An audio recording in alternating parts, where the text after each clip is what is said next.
বন্ধুরা, good evening হয়ে গেল। তো সন্ধ্যাবাতি দিয়ে তো মাথাটা একটু ব্যথা করছে, তার জন্য এক কাপ শুধু চা করে নিলাম। হ্যাঁ, শুধু আমার জন্য। আজকে রিয়া চা খাবে না, আর ওর যদি খিদাও পেয়ে গেছে। আজকে ভাত খেয়েছিলাম অনেকটা, মানে দুপুরবেলায় 12টার সময় ভাত খেয়েছি, আর প্রথমে খিদা লেগে গিয়েছে। এখানে বানিয়ে নিলাম, দেখো।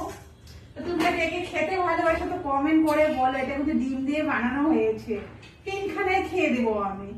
আমার খাওয়া জিনিস কার সাথে শেয়ার করি না, আমি একা একা খেতে খুব ভালোবাসি। তো আমার মতন কে কে আছে তো কমেন্ট করে বলো। আর দেখো, তোমাদের সাথে বলতে বলতে কে যিনি নজর লাগাই দিয়েছে, নজর লাগাইছে কিন্তু হাত দিয়ে পড়ে যেতে গেছিল। তো চলো বেশি দেরি না করে তাড়াতাড়ি খেয়ে দিই। চাটা একটু খেয়ে দেখি। দেখো বন্ধুরা, একদম খালি দুধের চা দরদরা করে, দেখো একদম সর পড়ে গিয়েছে।